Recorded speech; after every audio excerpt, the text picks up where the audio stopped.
Plastic bottle. Plastic waste. An ocean of plastic trash. Plastic. Plastic. Plastic. Plastic. Plastic. Plastic. Plastic. Plastic is, well, it's everywhere. Everyone keeps on talking about all the plastic that's mounting up in our world, on our beaches, and in our ocean. But there's no single quick fix to the problem. Here's a designer who's gotten to know plastic more than most, because he came up with an incredible way to work with it. Meet Dave Hakkens. So, the big thing is, basically every piece of plastic that is ever produced is still out there in the world, often polluting our planet. But it doesn't need to be like that. With the right machines, the right techniques, and some love and care, we can actually turn it into something new. We could make a skateboard, bricks to make a wall, tiles, a flower pot, anything basically. And in this episode we're gonna dive a little bit deeper into the world of plastic. Learning more about the material, but also seeing what we can do to fight this big plastic problem together. I'm Dave, by the way.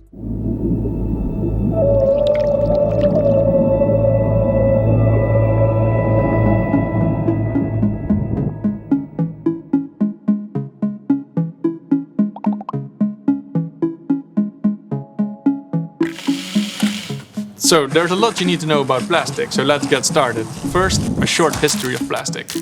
So we've been using plastics for thousands of years. In the ancient time we used the rubber from the latex tree to waterproof our baskets and clothes. But nowadays most of the plastic around us you see is man-made. It's artificial, synthetically made in a lab. And it's often made from fossil fuels.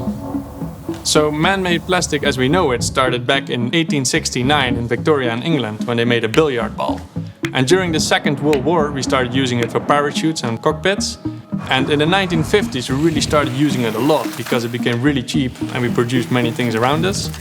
And by 1965 the first plastic bag was invented, and by the 70s the consumption of plastic really skyrocketed because we started using it for everything. Things that contain our food, like all these disposable items we know nowadays. So why do we use plastic? Well, it's a very flexible group of materials. It can be thin and transparent, it can be very strong, it can be lightweight, and you can mold it into any shape. It's also a very good insulator, so we use it for electronics to make sure you don't get electrocuted. It's very easy to clean, so often used in surgery, dentist, and medical equipment because it's very hygienic. And it's long-lasting. I mean, this is one of the cool things about plastic. It doesn't break down easily, but that is also the problem of plastic.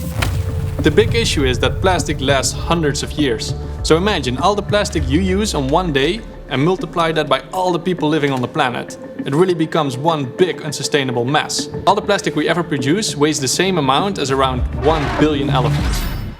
That's a lot of trash. But wait, I still don't really know what exactly all this trash is. What is plastic anyway? So first off, plastic comes from the word plasticity, which scientists use to describe a material that can be molded and shaped into any form without it breaking.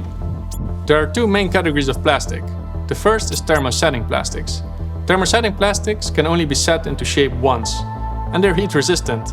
Think pan handles, spatulas, kettles, phone chargers, circuit boards. But because it's difficult to melt them down again, they cannot be recycled. On the other hand, thermoplastics can be remelted and reshaped into different forms, again and again. We use them to make many things: bottles, cups, packaging, and much more. Because we can melt them down, it is possible to recycle them. So where does it all go wrong? First, the plastic should be totally clean when you throw it out. If it's not, they just send it to the landfill or incineration. Second, they can only recycle it if the piece of plastic is just one type of plastic, not many types stuck together. Third, it depends on what type of recycling system has been set up to your local government. The most commonly recycled plastic is PET and HDPE. So most plastic isn't recycled, and the plastic that is often only recycled once. Okay, we're making all this plastic and not recycling it, but it's destroying our world. Is there any way we can please stop making it? Is there any way out of this mess? Look, if we made this mess in the last 50 years, we must be able to unmake it as well. And luckily there are people all over the world looking onto replacements of this plastic material. New alternatives can be divided in two groups.